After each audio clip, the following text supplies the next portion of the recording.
2000 কত লেখা আছে বলেন তো, পড়েন, আপনি পড়েন শুনি। 14, আজকে কত সাল? 2026। কত বছর হয়েছে তাহলে? 14 আর 10 24 25, 12 বছর। 12 বছর মেয়াদ কতদিন থাকে? মেয়াদ থাকে 3 বছর। 3 বছর। 12 বছর হয়ে গেছে, তাহলে কত বছর আগে মেয়াদ শেষ?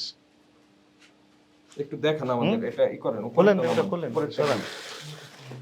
এইখানে তো কেউ কোনোটাই বলে নাই যে এটা আপনার জিঙ্কের সোর্স, আর আপনি এখানে বলছেন এটা জিঙ্কের সোর্স। জিঙ্ক লিখে দিচ্ছেন তো স্পষ্ট। এটা তো জিঙ্ক না আসলে। এগুলি কি বলেন? এগুলা সিলেটের জিনিস। হ্যাঁ, ধানের রসে দেয় ভিটামিন। ভিটামিন। ভিটামিন তৈরি করছেন এভাবে? এটা কি বাবা, কি করছেন আপনারা একটু বলেন। নাম কি? ফাটাফাটি। হিউমিড তো আর এইটাই না।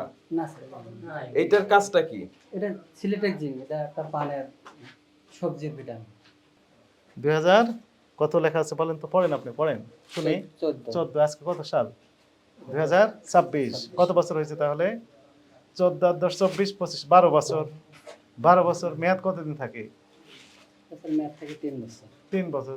12 বছর হয়ে গেছে, তাহলে কত বছর আগে মেয়াদ শেষ? একটু দেখান আমাদের, এটা করেন, খুলেন, এটা খুলেন, সরান। তাহলে তো আপনি তো মেয়াদিত্ব না তো এগুলো, তাই না?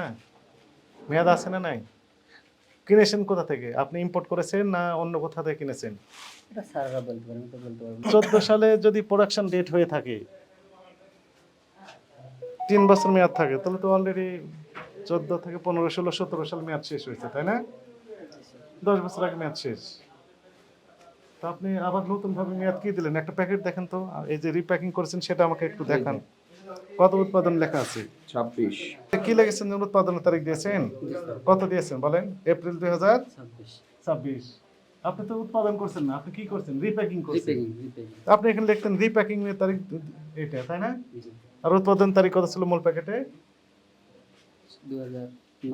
2000 না, 14। 2026 সালের এপ্রিল মাসে আপনি রিপ্যাকিং করছেন, অথচ লেগে দিয়েছেন উৎপাদনের তারিখ।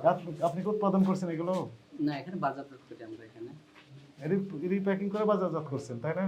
উৎপাদন তো আরেক জায়গা থেকে হয়েছে। হ্যাঁ, উৎপাদন চায়না থেকে হয়েছে। চায়না থেকে, ইন্ডিয়া থেকে। হ্যাঁ, তো এটা হয়েছে তো চায়না থেকে। চায়না থেকে। শোনেন, এইখানে তো কেউ কোনোটাই বলে নাই যে এটা আপনার জিঙ্কের সোর্স, আর আপনি এখানে বলছেন এটা জিঙ্কের সোর্স। জিঙ্ক লিখে দিচ্ছেন তো স্পষ্ট। এটা তো জিঙ্ক না আসলে। এটা কোত্থেকে এনেছেন? স্যার আমরা সাপ্লাইয়ের কাছ থেকে নিই। সাপ্লায়ারের কাছ থেকে নেন? ওদের কাছ থেকে আমাদের রেজিস্ট্রেশন করে না, রেজিস্ট্রেশন হচ্ছে এস নাম্বার করা। এটার মধ্যে কি বলা আছে একটু বলেন, আমাকে বলেন। আপনি যখন প্রস্তুতকারক বলবেন, প্রস্তুতকারক কোম্পানির নাম তো দিতে হবে। এবার বলেন, নিচে আমরা যে জিনিসটা দেখছিলাম সেটাকে আপনি বলেছেন কীটনাশক, আর ওরা বলছে সার। সার এবং কীটনাশক দুটো ডিফারেন্ট জিনিস। এবার আপনি বলেন এটা কি? ওটা আমাদের সার ভিটামিন আইটেম বলে। ভিটামিন আইটেম বলে, তো ওইটার ইয়েটা কোথায়, মানে মেইন ইনগ্রেডিয়েন্টটা কি? ওটা চিলেটেড জিঙ্ক বলে স্যার। Chelated zinc. কিন্তু আপনার ওখানে যারা কাজ করছে তারা দেখাই দিচ্ছে হচ্ছে আপনার সোডিয়াম সালফেট এন্ড হাইড্রাস। ওটি দেখিয়ে দিচ্ছে যে এটাই গুঁড়া করে তারা প্যাকেটজাত করছে। তো এটা তো আপনার চিলেটেড জিঙ্ক না। তো তাহলে কি করছেন আপনারা? লাইসেন্স নিয়েছেন উৎপাদনকারী হিসেবে আপনি না রিপ্যাকিংকারী হিসেবে? আমরা আপনার লাইসেন্স বাজারজাতকরণ রিপ্যাক। রিপ্যাক এখানে লেখেছেন রিপ্যাক, বাজারজাতকরণ বা রিপ্যাক লেখা আছে কিনা আপনার লাইসেন্সের এখানে? মানে মনে করে লেগেছেন আপনি উৎপাদন তারিখ। বাস্তবে আপনি তো উৎপাদন করছেন না, উৎপাদন হচ্ছে কোথায়? চায়নাতে অথবা ইন্ডিয়া থেকে। এই প্রোডাক্টগুলো আপনি ইম্পোর্ট করে নিয়ে এসে আপনি বলতেছেন যে আপনি উৎপাদনকারী, আপনি তো উৎপাদনকারী। এটা আমরা উৎপাদনকারী না। কিন্তু আপনি তো, তাহলে তো ভুল হয়েছে, এটি অপরাধ হয়েছে তো। আমি ওই যে আমাদের দেশে অনেক সারই উৎপাদিত হয়। এখন বিষয় হচ্ছে যদি আপনি উৎপাদন করেন ভেরি গুড, আপনি উৎপাদনের তারিখ দিবেন, আর যদি না করেন আপনি আরেকটা রেফারেন্স প্যাকেট থেকে এনে মোড়কজাত করেন, রেফারেন্স প্যাকেটের উৎপাদনের তারিখ আপনাকে দিতে হবে, আর মোড়কজাতকরণের তারিখ আপনি দিতে পারেন। এখন ওই যে চায়না থেকে নিয়ে আসেন সেগুলো উৎপাদন তারিখ কত লেখা আছে একটু দেখান। এখানে ডেসক্রিপশনে লেখা আছে না ব্যাচ নাম্বার কত, এত ম্যানুফ্যাকচারিং ডেট লেখা আছে কত? 10/8/2025। 10/8 মানে আগস্ট, জি আগস্ট। 10 আগস্ট 2025। এটাই হচ্ছে ম্যানুফ্যাকচারিং ডেট, উৎপাদন তারিখ। আপনি এখানে এমজি মানে ম্যানুফ্যাকচারিং ডেট লিখেছেন ফেব্রুয়ারি 2026, এপ্রিল 2026 লেখা আছে দেখলাম আরেকটাতে। তাই যদি হয় তাহলে ঠিক আমি হয়েছে। তো ওইটাই বলছি, যখন যেটা প্রোডাকশন করি তখন ভাই ওইটাই। আপনি তো না প্রোডাকশন না, করেননি আপনি তো, তো প্রোডাকশন না তো আপনার, আমরা প্যাকেজিং। জি আপনি প্যাকেজিং এর তারিখ লিখবেন এত। আর মেয়াদ উত্তোলনের তারিখ হবে এই যে এইটা হতে পারে। তাও মেয়াদ শুনেন, মেয়াদ উত্তোলনের তারিখ লেখা আছে 9/8/2027, আপনি লিখেছেন ফেব্রুয়ারি 2028, তাহলে আরো তো বাড়িয়ে দিয়েছেন এটা, 26 থেকে 28। তাই না? এটা তো অপরাধ হয়েছে কিনা? জি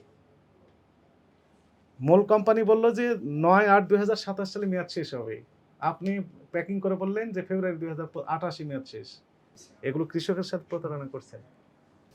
আচ্ছা ভাই, আমরা যে প্রবলেমগুলি আপনার পেলাম, প্রথমত আপনি ওই প্রথমে নিচে গিয়ে যেটা দেখলাম যে সেটা হচ্ছে জিঙ্কের কোনো কিছুই নাই, কিন্তু আপনারা জিঙ্ক হিসাবে মোড়কজাত করছেন হচ্ছে সোডিয়াম সালফেট অ্যানহাইড্রাস, এটাকেই আপনারা জিঙ্ক হিসাবে মোড়কজাত করছেন।